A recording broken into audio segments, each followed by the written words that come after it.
जम्मू कश्मीर से इस वक्त बड़ी खबर। अनंतनाग में मिलिटेंट हमला हुआ है। शेरबाग में पुलिस चौकी पर ग्रेनेड हमला किया गया। मिलिटेंटों ने पुलिस चौकी पर फायरिंग भी की है। किसी तरह के जानी नुकसान की खबर नहीं है।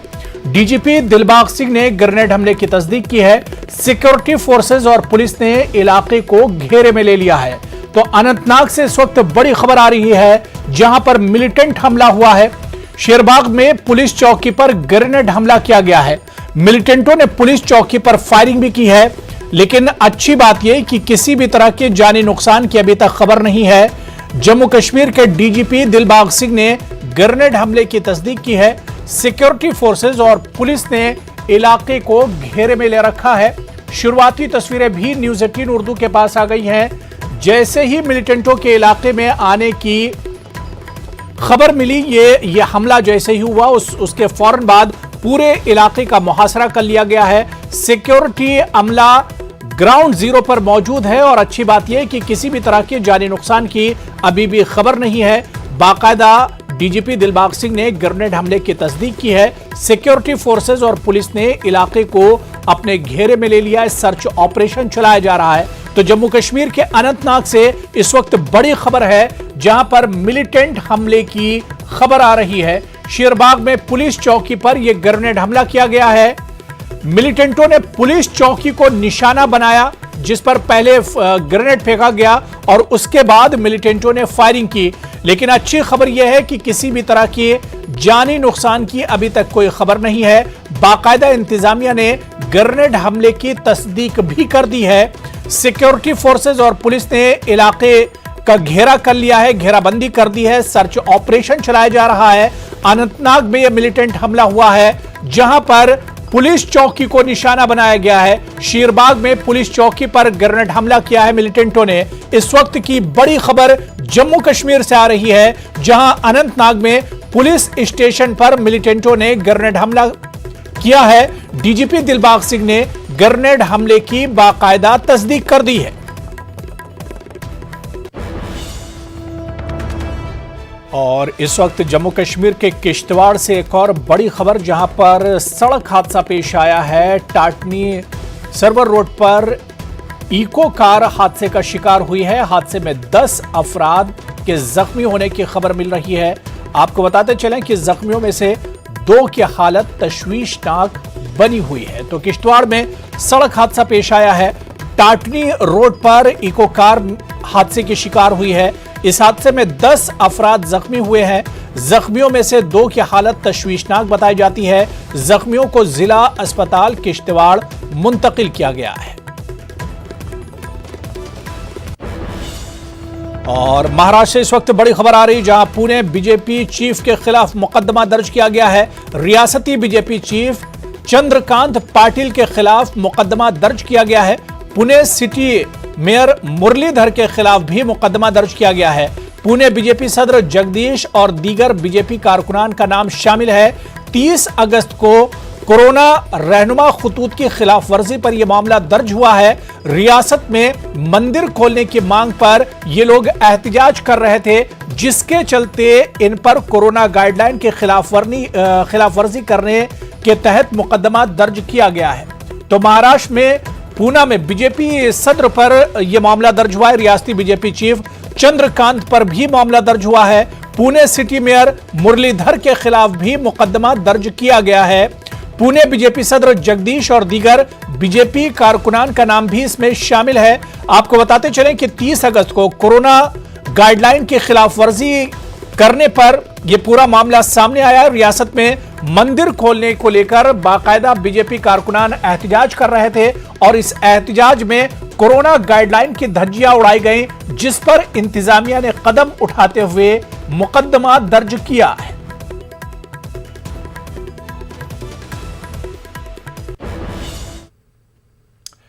गाजियाबाद सिहानी गेट थाना इलाके के राकेश मार्ग पर 3 संघ पैलेस के करीब एक दुकान के टीन शेड में करंट लगने से 3 बच्चों समेत 5 अफराद जाँ बहक हो गए।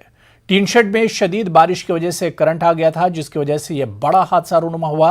वाज़ेह हो कि गाजियाबाद में सुबह से ही मूसलाधार बारिश हो रही है, जिसकी वजह से जगह जगह पानी जमा हो गया है। नहीं, 5 लोगों की डेथ हुई है, जिसमें 3 बच्चे हैं और एक लेडी है, एक जेंट्स है, और 2 एक परिवार से हैं, 3 अलग अलग हैं। फिलहाल एसडीएम लोकल जो हैं उनसे हम और सीओ की ज्वाइंट जांच आ रही है।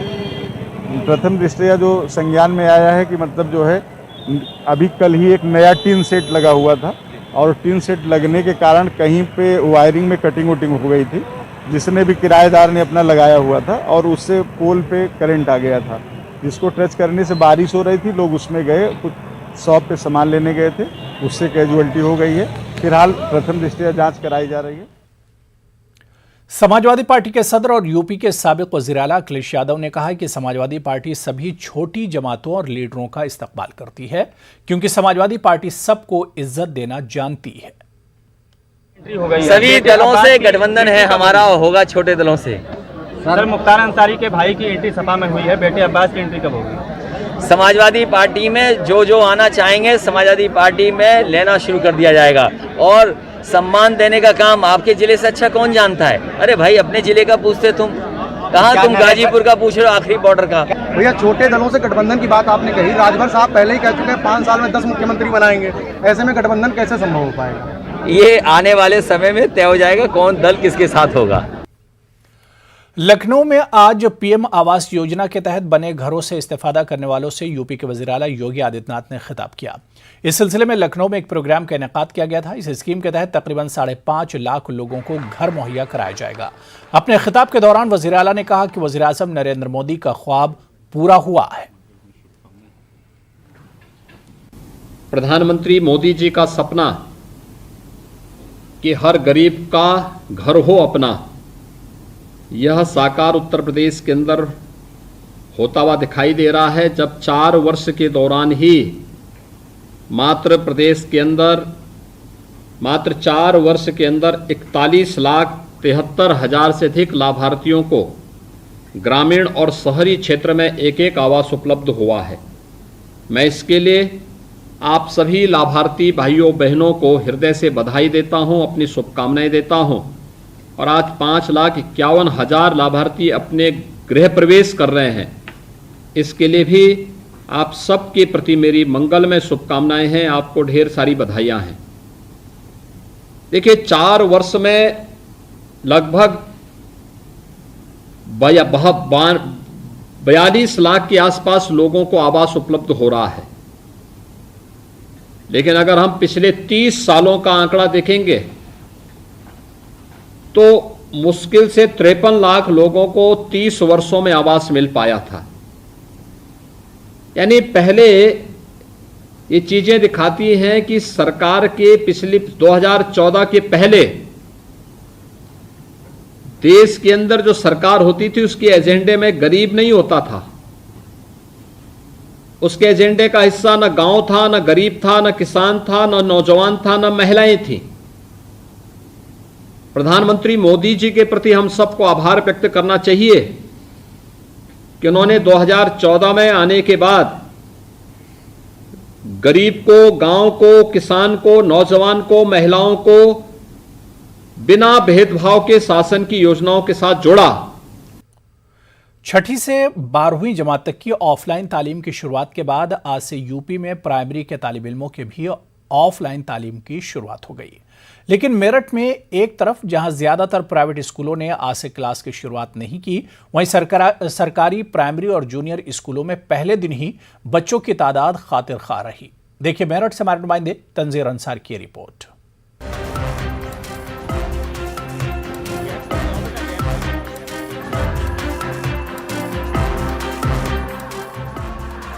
सीनियर सेकेंडरी और जूनियर क्लासेस की ऑफलाइन तालीम की शुरुआत के बाद तवील अरसे बाद छोटे बच्चों के लिए खुले स्कूलों में से सरकारी इदारों में बाज़ाब्ता क्लासरूम तालीम की शुरुआत हो गई है। लंबे अरसे बाद स्कूल पहुंचे बच्चे काफी खुश नजर आए।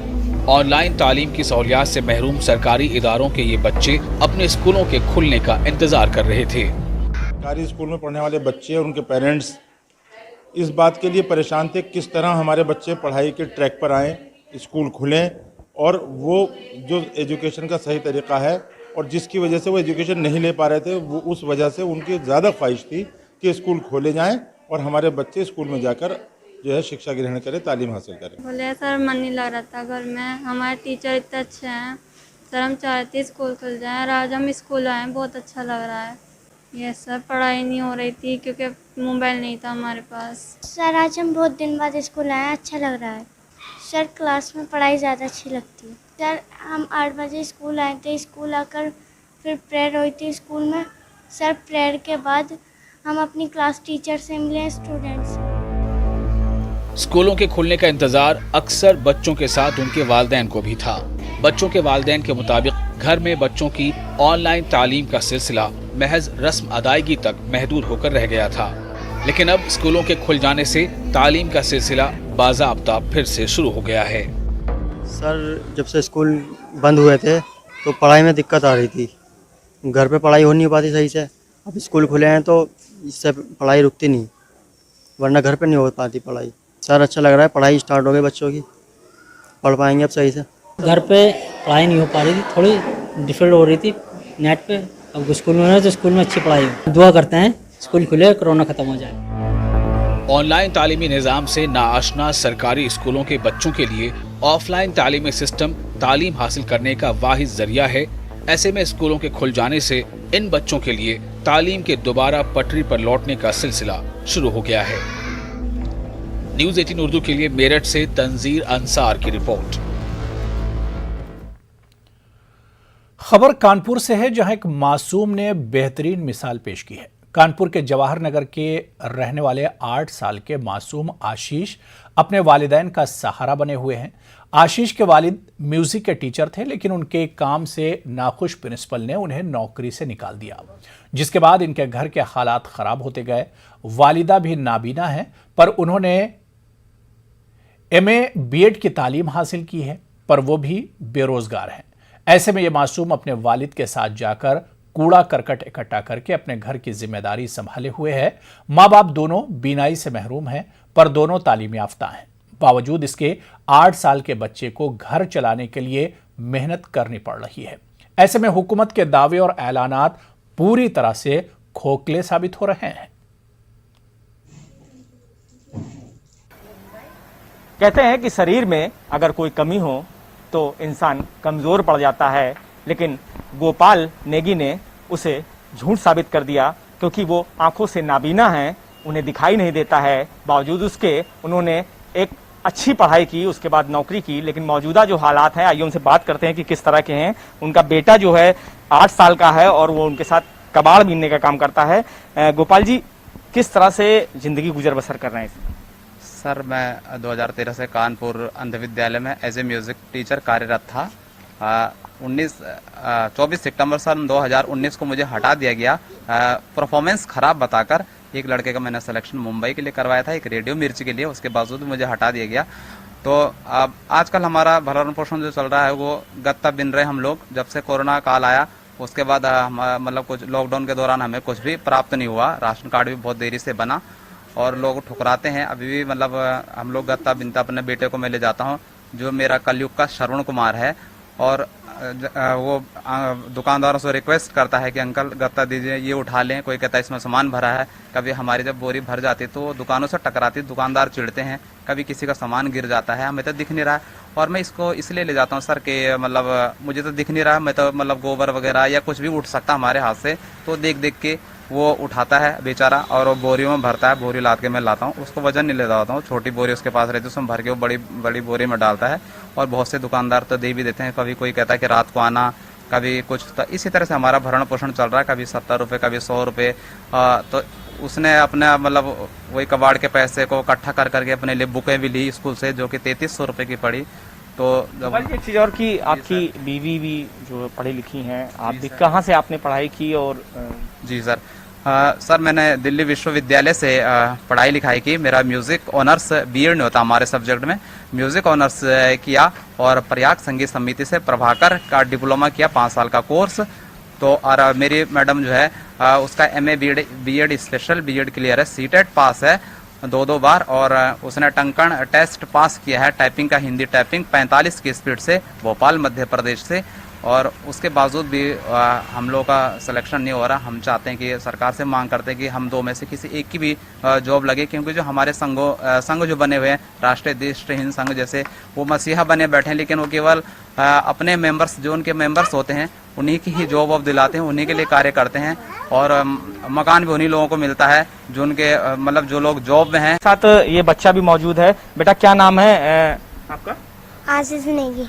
आशीष, कैसे जाते हो पापा के साथ, क्या करते हो जाके? मैं पापा के साथ जाके कबाड़ बिनता हूँ। फिर उससे क्या होता है? उसको मैं बेच के वो जो पैसे आते हैं उसी से अपने लिए किताब खरीद के और राशन खरीदता हूँ। क्या कहना चाहोगे, क्या मदद होनी चाहिए आप लोगों की कि आप लोगों का ठीक से वो मेरे पापा मम्मी की नौकरी लगाएं और खाने। भले ही हम लोगों के लिए ये मात्र एक खबर हो और तस्वीरों में हम इसे दिखा रहे हों, लेकिन कहीं ना कहीं जिस तरह से ज़िंदगी गुजर बसर ये परिवार कर रहा है, इतना काबिल होने के बावजूद, जबकि शारीरिक रूप से अक्षम है, उसके बावजूद इस तरह के जीवन व्यापन कर रहा है, तो कहीं ना कहीं इस पर सरकार और ऐसी समाज सेवी संस्थाएं जो ये ढकोसला करती हैं कि सबकी मदद की जा रही है, खास करके वो लोग जो लोग शारीरिक रूप से अक्षम हैं, तो कहीं ना कहीं ये तस्वीर उन्हें मुंह चिढ़ाती है। कानपुर से संदीप सविता, न्यूज़ 18 उर्दू। अंजुमन तरक्की पसंद मुसन्निफीन के सदर और कौमी उर्दू काउंसिल के साबिक डायरेक्टर प्रोफेसर अली जावेद के सानिया इर्तिहाल पर उनके आबाई शहर इलाहाबाद में गम का माहौल है। प्रोफेसर अली जावेद का ताल्लुक इलाहाबाद के कदीम कस्बे करारी से था। प्रोफेसर अली जावेद ने शुबा उर्दू इलाहाबाद यूनिवर्सिटी से BA की तालीम हासिल की। इलाहाबाद यूनिवर्सिटी के ज़माने से ही अली जावेद बाएं बाजू की तलबा तहरीकों से वाबस्ता हो गए थे। इसके बाद उन्होंने जवाहरलाल नेहरू यूनिवर्सिटी दिल्ली से आला तालीम हासिल की।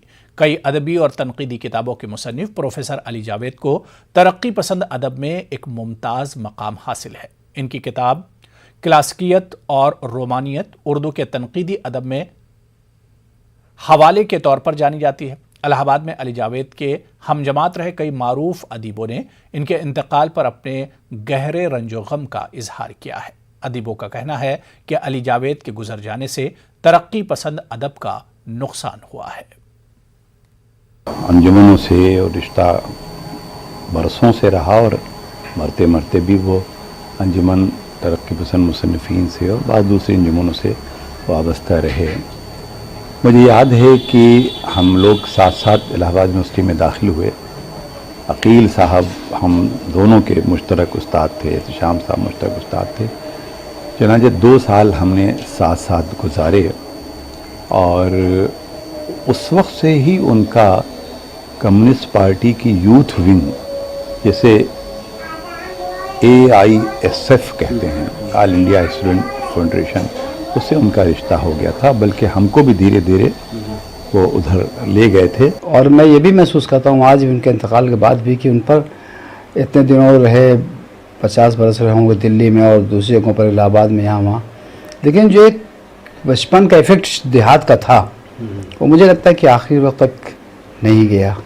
बहुत ही बेहतरीन नफीस इंसान, मैंने उन्हें कभी भी कंप्रोमाइज़ गलत तरीके से करते हुए नहीं पाया। वो एक बार अगर प्रोग्रेसिव राइटर्स एसोसिएशन में चले गए तो चले गए, एक मामूली से कारिंदे के तौर पर काम किया उन्होंने और आखिर में वो पूरे हिंदुस्तान के उसके प्रेसिडेंट हो गए और चलाते रहे वो। और एक बात और भी थी कि वो उनके अंदर ये बड़ी खूबी थी कि गलत को गलत कहते थे। चलिए यहाँ पर रुकेंगे फिलहाल छोटे से ब्रेक के लिए।